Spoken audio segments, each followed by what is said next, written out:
Ko Robert Reader Ho, ko Kai Whakahaere, or President, First Union, and with me today, as you said, is Gary Froggatt, who's President of our sister union, the Tramways Union, and Ken Tanamu, who's an organiser with First Union. We apologise because we were hoping that the main part of our discussion, and it will still be, was for you to hear from some bus drivers, or at least one bus driver. We had arranged it with the company, but unfortunately this morning when we went to pick him up, the company, New Zealand Bus, refused to release him for no reason at all. And I think it perhaps speaks a bit to what we might be addressing later on in our presentation. We wanted just to quickly, because I guess the reason for this is that we all remember just around the time of the Women's Rugby World Cup when there was a possibility that all bus services could have been cancelled and bus drivers locked out because of industrial dispute. A number of councillors rang us and we rang a number and kept them informed, including John as chair of this committee. And we thank you very much for your sort of support for that. I think it should be said, even though we always throw a few brickbats at AT, that AT played a very, very good role in that, and probably played a better mediation role than people from the government departments who are meant to be doing that role, and which meant we were able to get through that without lockouts happening, and for an agreement to be made, which Gary will quickly traverse after me. I just wanted to say sort of two or three things relating to the situation of the bus industry at the moment, which will impact on buses in Tamaki Makaurau. Firstly, just on that dispute, and Gary will give the details of what the settlement was. These disputes are still caused by legacy issues, which actually can go right back to 1991 and the Employment Contracts Act. And one of the big issues which still is not resolved and unfortunately still might see further disputes is the whole question of payment for overtime. And overtime rates of pay versus flat rates of pay, and Gary will explain that in a minute. The other issues which we're working on is, as you will be well aware, that following Wellington, Tamaki Makaurau had a huge shortage of bus drivers as well. That has been pretty much addressed by the government of the day, and Waka Kotahi putting in not inconsiderable funding, which was matched by AT to bring wages of bus drivers up to an acceptable level, or certainly a level much above what they were on, languishing often around the minimum wage. That plus bringing in some bus drivers, migrant bus drivers, I think has dealt with that issue. The second issue, which we were hoping would actually then lock in those better rates of pay and better conditions, were the fair pay agreements. We now know that there's a big question mark over them because of the change of government. The bus fair pay agreement was the first off the rank, and we've already had one negotiation session which went pretty well with the bus companies. It was really quite a breakthrough. The tragedy is, of course, if the rug of fair pay agreements gets pulled out from under us, then all of the work of actually getting the parties together and being able to negotiate things across companies could very well go, and we could also put us back into the sort of the law of the jungle again, which we have just come out of. The third area before I pass over is that just of the sustainable public transport framework, which has succeeded PTOM, which has had a huge and will have a huge effect. We hope that won't be, I don't know if it was any of the manifestos of the parties which are likely to form the next government of Aotearoa, New Zealand. But it would be a tragedy if it was interfered with, because it's now well down the track, and we're just, with submissions closing on the 3rd of November, us as unions along with the Council of Trade Unions, making submissions on the sustainable workforce part of that, which even, I guess, if fair pay agreements go, what is in there will cement and stop what has happened in Tamaki Makaurau, and many times when tenders have gone from one company to another and workers have found that their wages have been reduced by up to $3 to $4 an hour because the new tenderer was using low wages as a way to get. That will be stopped by this, if this comes through, and if the new government allows it to come through. So we're a bit on the knife edge of having a modern, sustainable, good public transport system here. So I'll just ask Gary to just talk A, about the settlement, but B, to perhaps talk about what Paul, the driver who would have been with us today, of issues facing bus drivers in Auckland at the moment, particularly on the health and safety area. Kia ora koutou.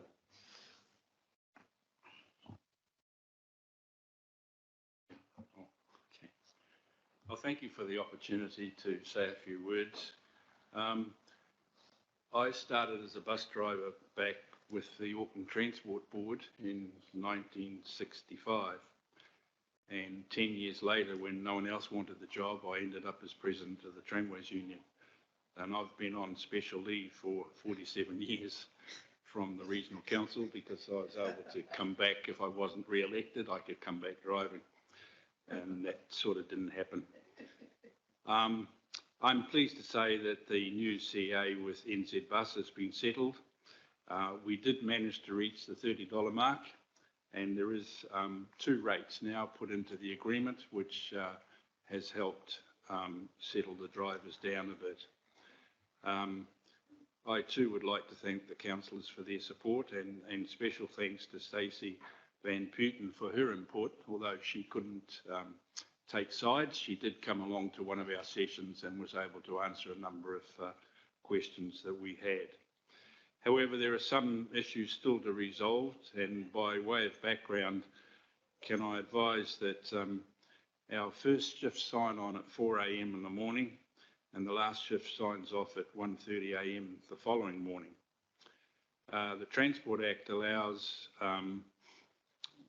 companies to roster drivers 13 hours work and 2 half-hour meal breaks, so that makes a 14-hour day, or 14-hour shift. And so some drivers are away from home for 15 or so hours a day. They can work us up to 5.5 hours without a break. And of course, we have a lot of problems with toilet facilities, or the lack of toilet facilities at terminals. We recently were able to introduce 10-minute rest breaks into the shifts, but unfortunately at NZ Bus, the rest breaks are not in the correct position. Some of the shifts sign on and then have a 10-minute break, and some of them finish their shift, and before they finish their shift they have another 10-minute break, which doesn't help the situation at all. So but the cost of that can be quite prohibitive, so we've got to work our way through that issue. Broken shifts are still rostered over 14 hours with unpaid breaks of 4 hours. Some straight shifts are up to 13 hours plus the 2 half-hour meal breaks, as I mentioned before. And so we're trying to reduce the shifts to a maximum of 12-hour day, but we'll have to work through the Transport Act in respect to that. Safety of our drivers is another issue that needs attention and is a major concern. Paul was going to cover some of this, but he's not here now. However, I just want to highlight to you that assaults and abuse of our drivers is still happening. I was at a investigation meeting on Monday where two people had stopped a bus in the middle of the road at St Heliers, and one of them had opened the emergency door of the bus and opened the front door and got on and started abusing the driver and the passengers. The driver tried to remove these guys from the bus, and now he's been charged by the company with assault. And while we were doing the investigation on the Monday, another report came in of another driver out in Panmure who had been hit over the head with a laptop because the driver had questioned him over not paying his fare. So we've been talking about safety for the last 20 years or so, and I think the time has come to actually put into action a number of proposals. We've been trialling some safety screens, and we think that should happen as soon as possible. And of course, with the new electric buses coming, they can be built into the driver's area without any major cost, etc.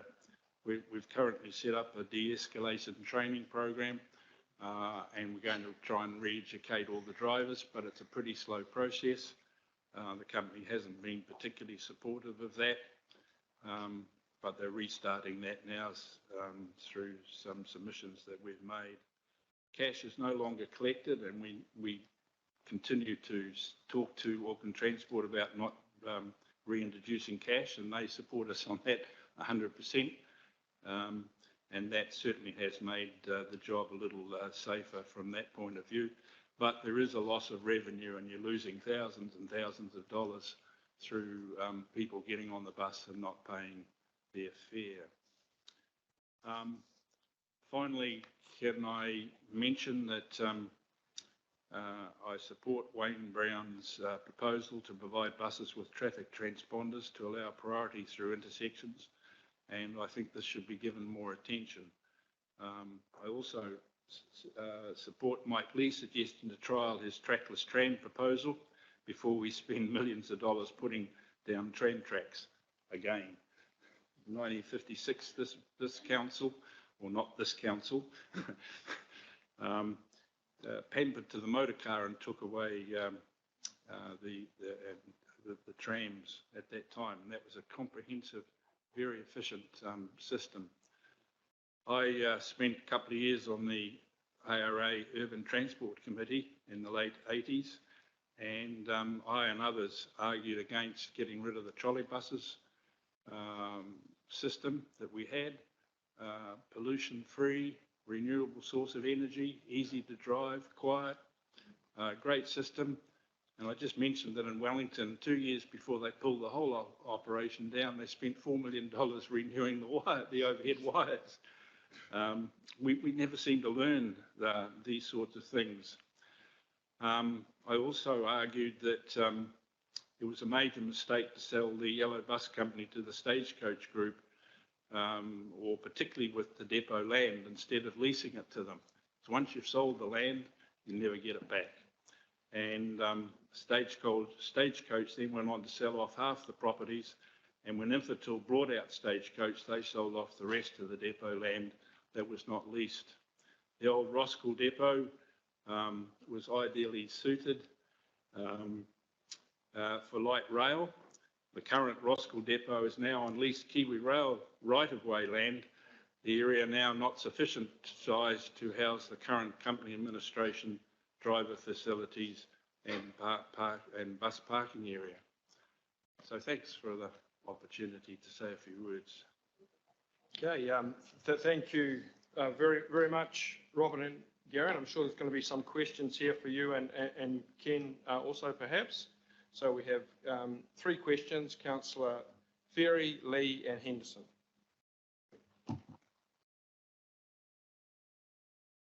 Kia ora. Thank you. Was Ken going to speak? No. Oh, okay, cool. Thank you. Thanks for coming and really great to have you here. What I wanted to know about was how you think Auckland Transport, which this committee has an oversight role of, can in the future help to make sure that we don't have that erosion of bus drivers' conditions and wages and end up in this shortage situation again. Any thoughts on that? Just as much as I guess you feel you have little control sometimes over Auckland Transport, possibly they have little control over the bigger picture. So I think it will come down to whether the next government does allow fair pay agreements to proceed or not, whether the next government allows the sustainable transport framework to move into place, because it then will require Auckland Transport, along with other regional councils, to lift their game to certain standards. If those two things are taken away, then we'll possibly, as Auckland Transport's masters, probably have to rely very much on, even more on you as a council to ensure. But the things in place at the moment, I think, will actually assist hugely. Particularly the fact of if a new company wins a tender, then it can't just restart workers on wages $5 or $6 less than what they were on. So I think that's the role of Auckland Transport actually being proactive, working with us, which they're required to do under the new sustainable transport framework, and I guess it's then keeping between you, them and us, keeping the contract bus operators honest, and ensuring that the millions of dollars they get is not just shipped back to Kinetic headquarters in Sydney, but actually also pay for good wages and conditions for the bus drivers. Okay. Councillor Lee. Thank you very much, Robert and Gary, and I'm sure all the members here would agree with me when we wish to convey our thanks and appreciation to your members for keeping our public transport services going through difficult times. And clearly, from what you're telling us, those difficult times are by no means over. In terms of the fair pay agreement and so on, a question, since the privatisation of our public transport system, the council and the government still have a major role, of course, with major subsidies every year, and they're increasing. And you mentioned the major bus company Kinetic head office in Sydney. That was once the ARC bus company, and according to Bruce Jesson, turned a reasonable profit for the ratepayers. But the present situation is we have the council and Waka Kotahi heavily subsidising these Australian companies, and now the New Zealand government is evidently subsidising the workers' pay as well. Is that correct? The question I have to ask everyone here is, why don't we cut out the middleman? Why do we need an Australian middleman, investors clipping the ticket? Thank you. You had no choice up until PTOM was got rid of at the end of last year, and now that the sustainable transport framework, you do have a choice. And I know we've talked over many years about that, and whether it be for the whole network or just to have a few runs initially run directly by AT, so they can actually work out whether they're being scammed or not, I think would be a very good move. Okay. Councillor Henderson. Thanks, Chair. Councillor Ferry stole one of my questions, which is always, no, it's all right. just a smaller one. Firstly, obviously, we support you 100% and want to help you out as much as we can. So I suppose that was my question: is what's the thing that we can do sort of right now or soon to help you guys the most? And sort of a second part to that is we're onboarding a bunch of new drivers recently. We had a shortage, and now hopefully we still don't have a shortage. How has that been going? Have they been able to get in and been supported and helped out in their new roles? The the numbers of drivers have increased to the point where we've now got permanent standbys in each depot. And that was why I was a bit surprised when I went down to pick up Paul this morning. They said they weren't going to release him. So there's some political stuff, I think, in the background down there about that. I think there will be continue to be a turnover because of the hours of work, and about some drivers being have that fear of being assaulted, etc. And usually for no reason at all in a lot of cases, you know what I mean? Yeah. So I'm not sure. I think if we can continue to keep the pay rates up at reasonable levels, I think we will continue to attract people into the job. The only situation we've got now, of course, is that there's probably about 20% Filipinos or guys that come in from overseas, and when they first arrived, the accident rate went up quite considerably because they drive on the right-hand side of the road and we drive on the left. And I got to know quite a few of them when I had to witness some of their driving documents, etc., and was able to talk to them directly. But they were told by the company that if they joined the union, they would be sent home. And of course, that is illegal, and we're taking that up through another process to deal with that. Yeah. So. Let us know if you guys need a hand with that. Thanks, Chief. Okay, I think that the Mayor, Councillor Turner, sorry, did you want to ask a quick question? Yes. Are you telling me that the heavy vehicle driver logbook regime doesn't apply to bus drivers? The logbook regime? Where HT drivers have to have a logbook and stipulated rate? No, we've got an exemption, but our duty card that sets out the time you start work and what your timetable trips are, and at the end of the and the sign-off time, that is the logbook. That's recognised by the police. But do you have the same stand-down times? Yes, we have the same stand-down times. Some of our drivers finish work at say 1 a.m. in the morning, and then 10 hours later they're starting again. So the minimum time for stand-down time is 10 hours. But by the time you get home and have your meal and have a bit of a rest, then go to bed, it's time to get up again a couple of hours before you start, etc., and then get to work. So the 10 hours doesn't... Thank you. And last one, just as a driver, what would be the best way of policing? Forget the money and what it's going to cost us. How would you see the best practical way to police public attitudes on the bus? More education, but down Queen Street, it's really the homeless people that cause major problems. They've got nothing else to do, so they jump on the bus and get a free ride up and down and so forth. But they're not really the ones that are causing the assaults on the drivers. It's more people that have other agendas, and I'm not sure how you deal with that. Obviously, we can't have a policeman on every bus, but with putting in those screens, that will stop the initial assault. We've had a number of people, and I think you saw one on,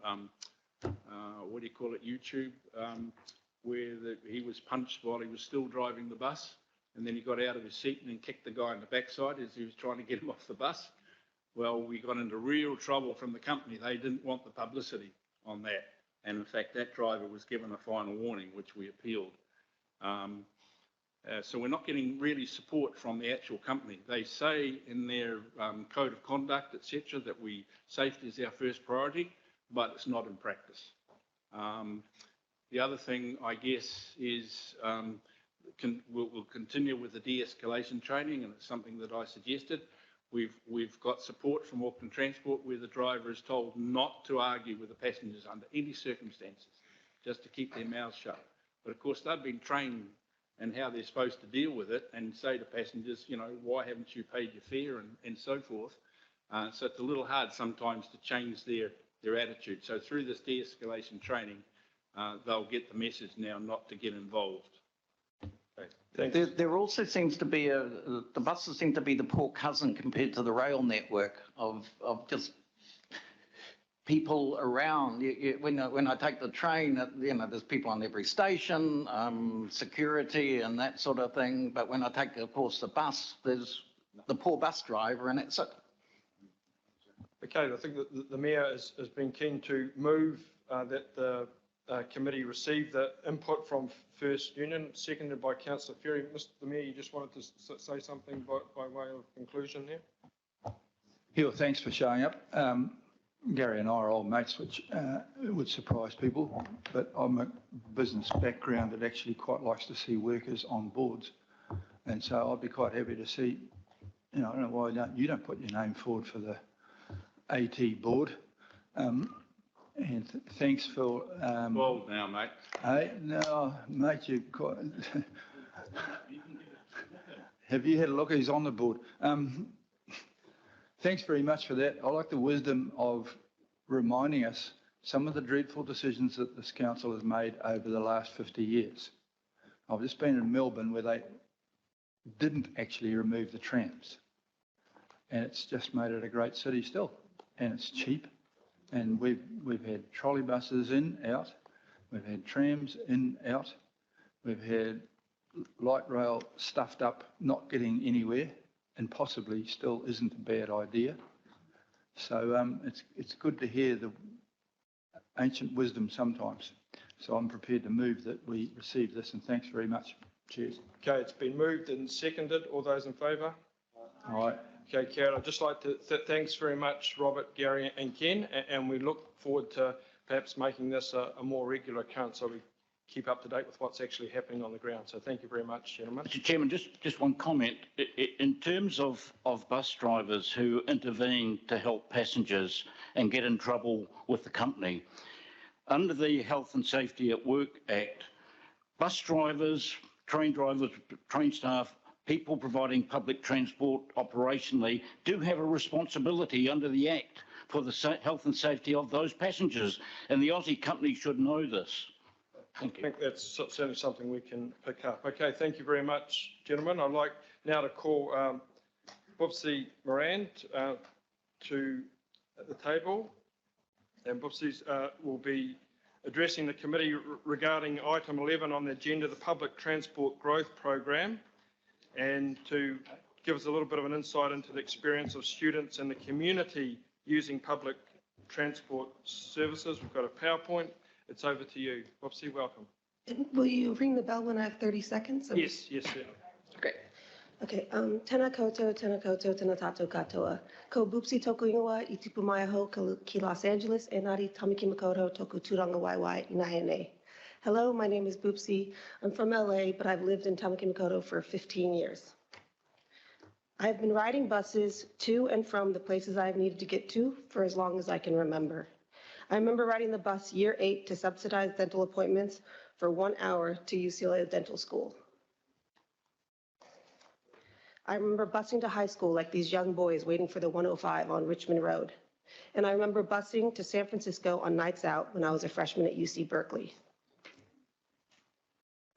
And this is my first Auckland double-decker with my 2 daughters en route to study for my Master's of Teaching here in Tamaki Makaurau at the University of Auckland Teachers College campus.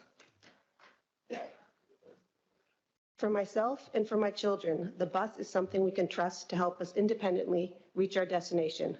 For me, lately as a parent, that means meeting my kids at 3:30 p.m. at home instead of 2:55 at the school gate.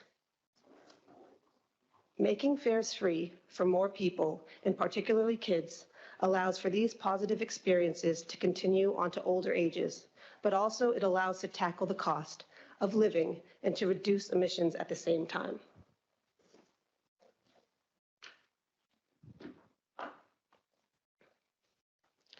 So the kids at my daughter's school have been worried about this before the election, that the general election result may lead to policy changes which will increase the current cost of PT for user groups and potentially slow patronage. For example, the National Party has indicated that it would cut free and half-price fares for young people if elected.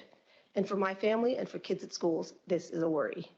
So I'm here to speak towards recommendations on the Public Transport Growth Program, specifically on how the students around are worried that their cost of living and the cost of transport might increase. But first, I wanted to pause to celebrate what we do have. We have an amazing airport link bus. And if you haven't taken it yet, you can get to the airport in less than an hour. And when there was half fares, it was like $2.40.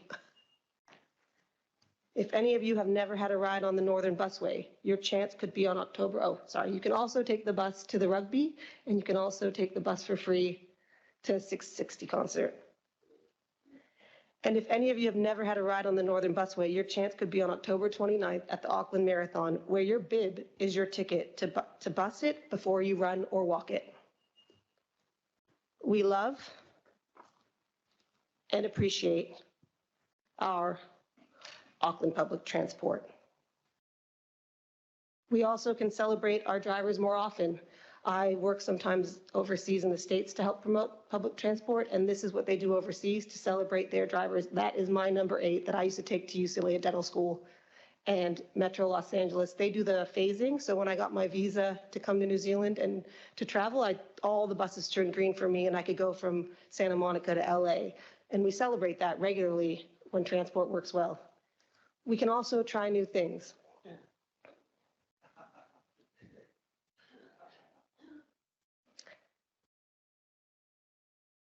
Let's just go back to that.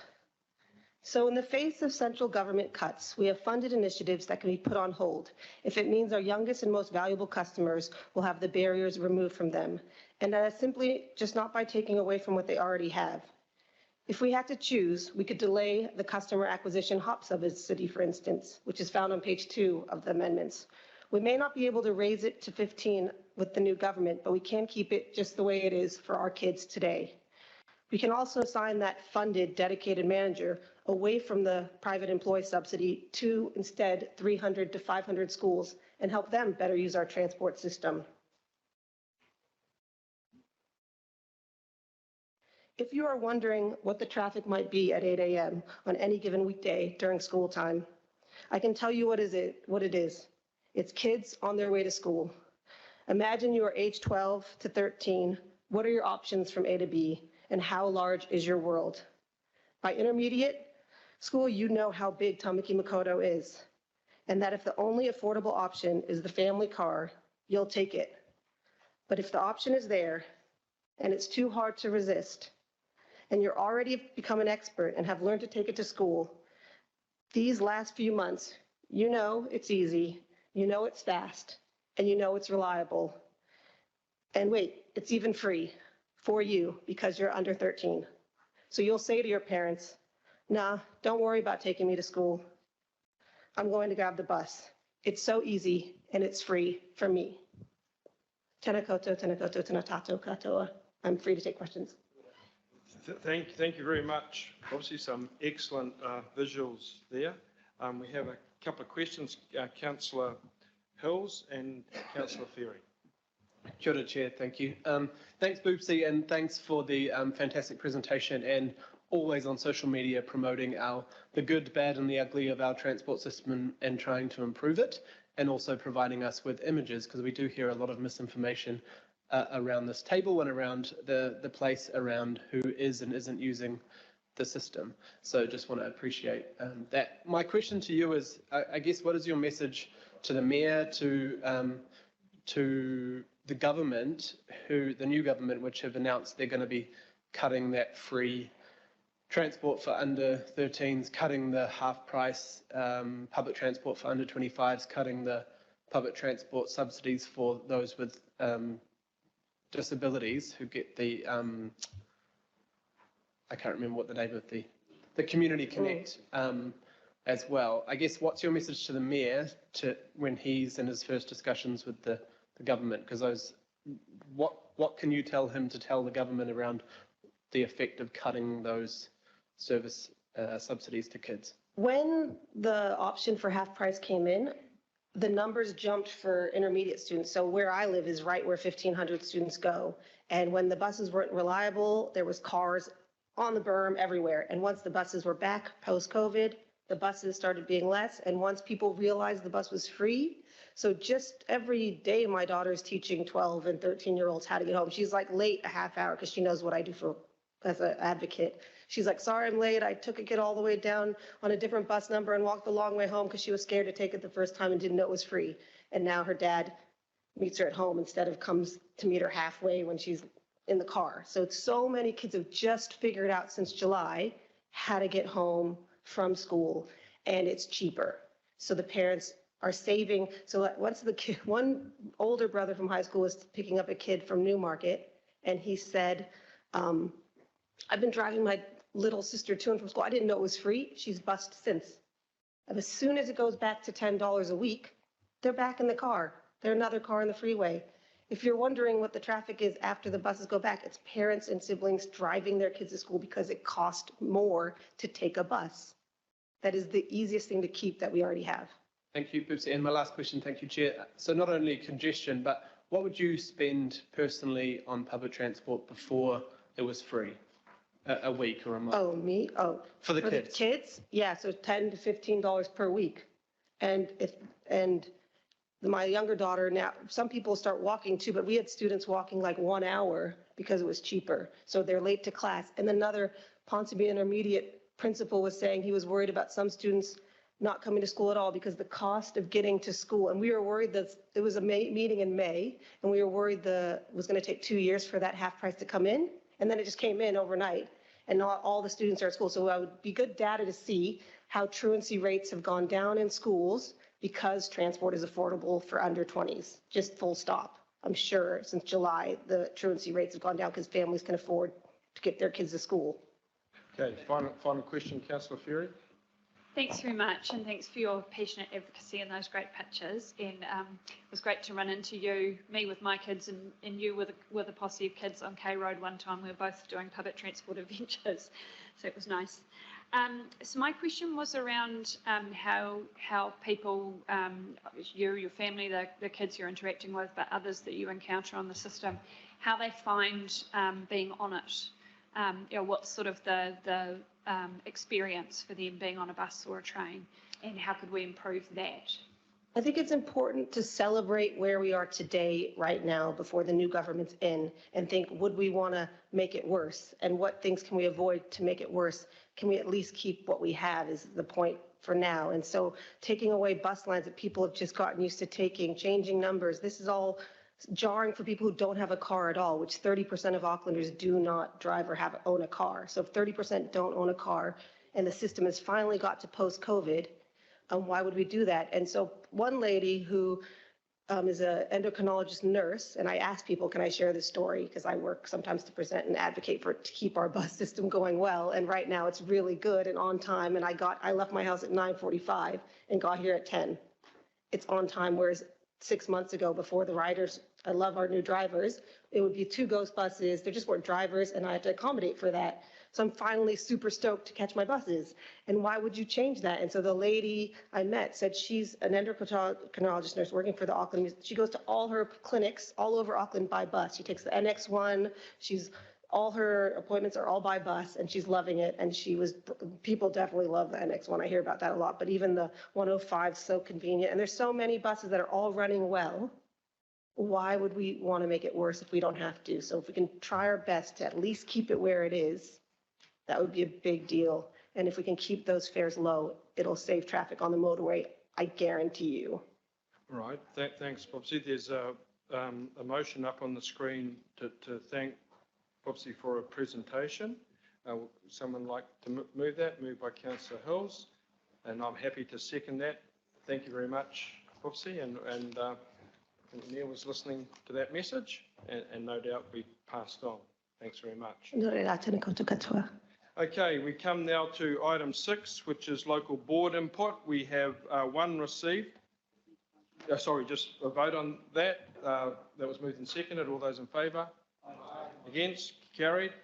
Local board. So we call to the table now the Hibiscus and Bays local board, and we have a very good turnout from the local board members. We have the Chair, Gary Brown, Deputy Chair, Julia Parfitt, local board members Alexis Poppelbaum, Victoria Short and Greg Walden, come down from the beautiful bays and the Hibiscus coast.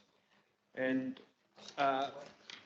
there's a presentation that should have been sent there, and basically there's three main parts to the board's presentation, which I won't delay any further.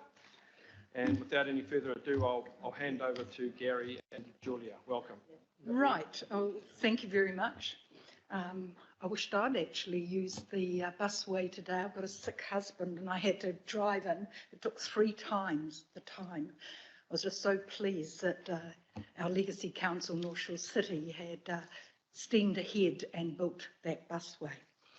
Now, we have a full lineup from Victoria Short, Greg Walden, of course our chair, Gary Brown, and Alexis Poppelbaum. We're here to actually support the council and the funding, particularly for the funding needed for transport. We know with your long-term plan negotiations and discussions and the manifesto for Auckland, Mr. Mayor, that transport is a key priority, and we believe that it should remain a key priority. The key for us is to ensure that there's sufficient funding allocated to enable Auckland Transport to make long-standing, critical, key projects in our area and other areas actually projects that are on the go. And we understand the concerns that you have with perhaps the decision to cut the tax that we're paying, regional tax that we're paying at the moment, without another system in place. We believe that's totally irresponsible, and we'll be advocating for that. Now, firstly, I'd like to look at the Whangaparoa bus interchange. And I'd like to remind council and councillors that Omaharangi Penlink was originally an Auckland Transport project. It was actually the advocacy of this board that ensured that it was delivered by Waka Kotahi. Although it didn't meet their National Roads of Significance criteria, we were able to persuade the then government to actually proceed with Penlink as a Waka Kotahi project. You can just see there that 830 million to deliver that project, which roughly half of it would have come from the AT funds, was a significant thing to have done and advocated for. And of course, it opens in December 2026. But we have a problem. Without a bus interchange, there is nowhere for buses to turn around in the suburbs of Stanmore Bay. We're going to be having a bus interchange, if we do nothing, that will not fulfil its potential to reduce emissions and dependency on private vehicle travel through one of the longest commutes that is here in the Auckland region. Auckland Transport plan to have the NX2 starting from the middle of the Whangaparoa Peninsula, providing huge transport options to one of the top 5 most vulnerable corridors, roading corridors in North Auckland. We believe that it is extremely important, particularly while Waka Kotahi is still on the job. They came to a recent workshop of ours and they said, look, we can help you further with this.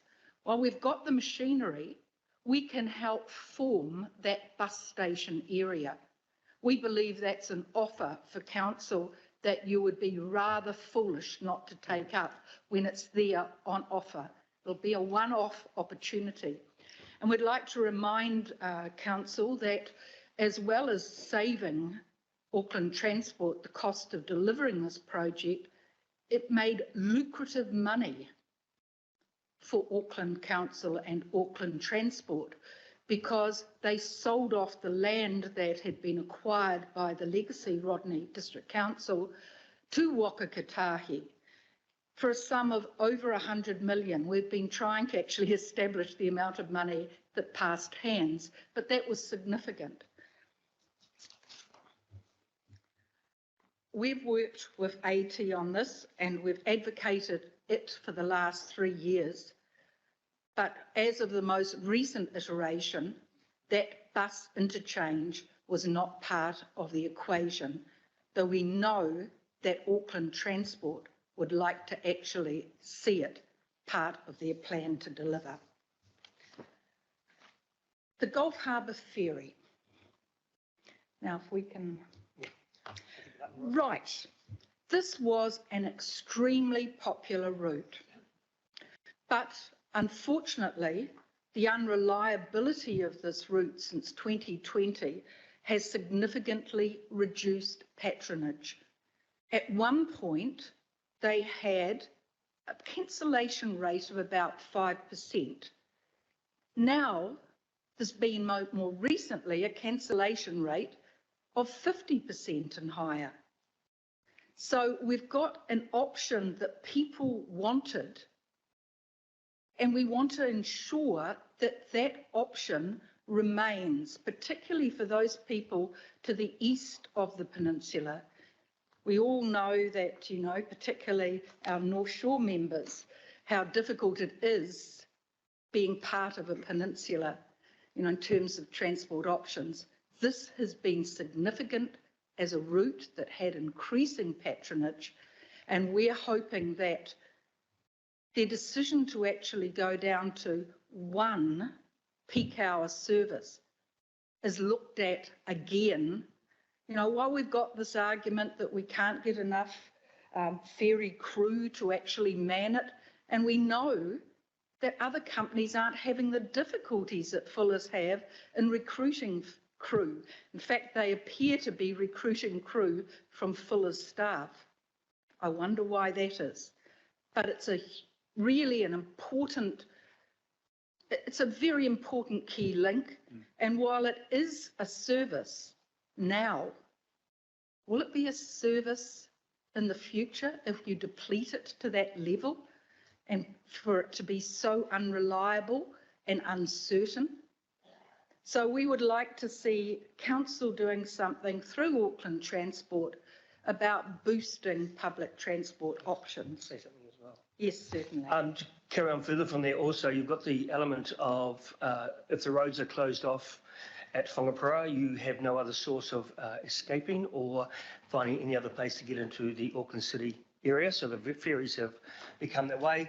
But also, Wayne, there's I have a good friend who works on the ferries, and they have a major administration problem with the way they roster their staff and why they're losing staff and the way that they manage it. And I believe that the way they are doing this is different to the other ferry services, and that's why they can't get the staff. So it's maybe they need to look at themselves, and I have spoken to them directly about this, about how they need to actually look at their function and how they actually treat their staff and giving them time off and the hours that they're working and actually the pay rate. Thank you. Thank you. If we can just go to the next slide. Sure. Right, in 2008, the Environment Court came down on a decision on the Long Bay Structure Plan. Those of you who know Long Bay well, you'll know that it has a lot of high intensity housing there. In fact, more than was planned under my North Shore City days. So one thing that they did say in their determination is that there should be 2 main routes out from the subdivision. One, Glenvar Road, and we've seen what's happened in recent years, and graphically pictures speak far better than words, as you can see there. And the other was through Vaughan's Road, which for any of you who have been through that link from East Coast Road through Okura River Road and Vaughan's Road, it is a very poor linkage.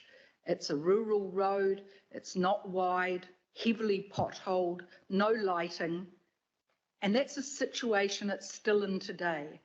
In 2015, it was a live project for that road to be upgraded. And the requirement on the developer of the Long Bay subdivision was that they had to provide a roundabout and linkage. We now have that roundabout that's been built, but there's no road for it to feed into. And we've actually had to stop the road until it can be of a safe standard.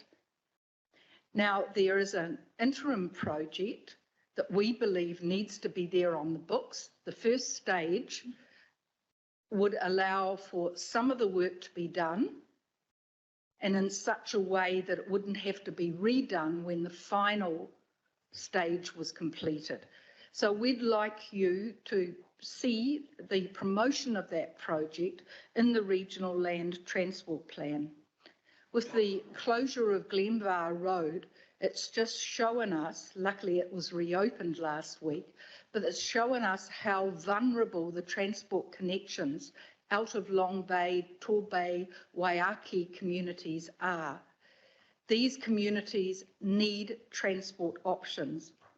In fact, the Environment Court said we had to provide those viable options.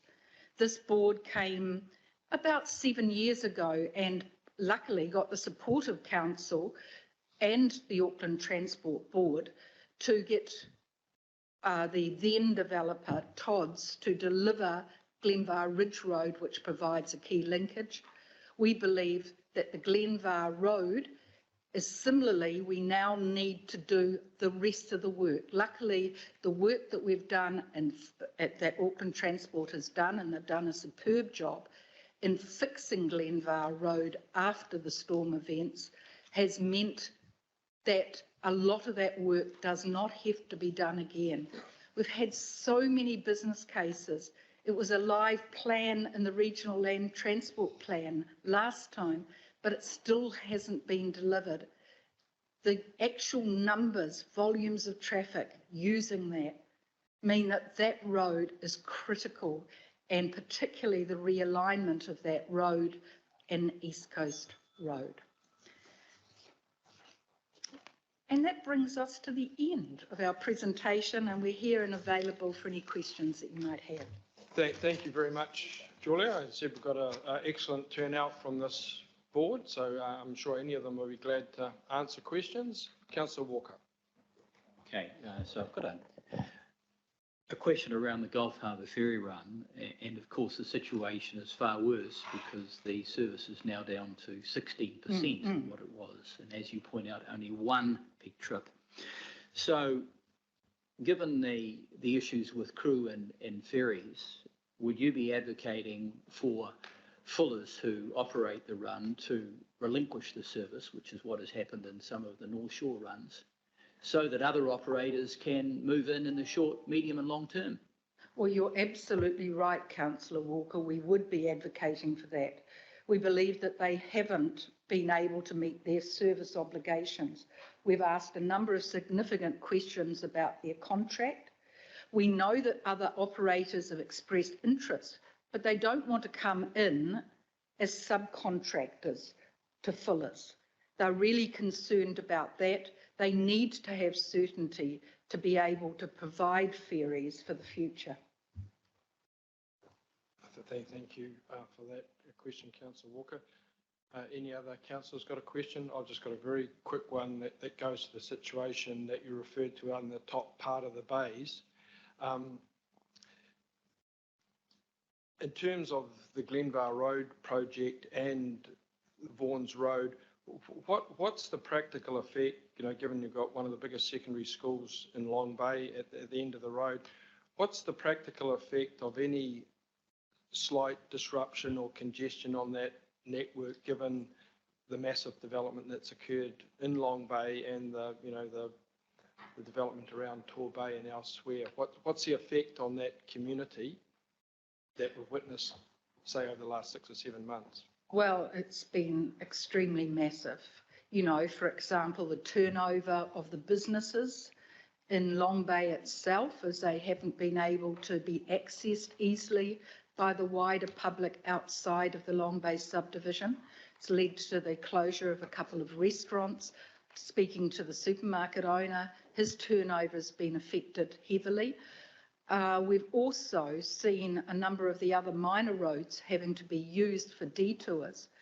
And we're just so pleased. You need to just look at the Facebook pages for Torbay and see just how excited the public are to see the reopening of Glenvar Road. But we're also concerned about Vaughan's Road in the Okura community, because they were meant to have those linkages. The schools those children are zoned for are Long Bay College and Long Bay Primary. For them, it's an extremely circuitous trip, and also the legality of having a road closed, particularly when you've expected the developer to provide huge infrastructure to connect with a road that goes to nowhere. Okay, thank you. So this is items been moved by Councillor Walker. I'm happy to second that, and I thank the board members for turning up, and your presentation will be forwarded to Auckland Transport. So we thank you for those good visuals. Moved, seconded. All those in favour? Against? Carried. Thank you very much. And we're working closely with Auckland Transport, and we said we'd make this commitment to come and speak to you about the need for the funding. Yep. And we're happy to engage with central government too about the funding options required and needed. Thank you, Chair. Thank you.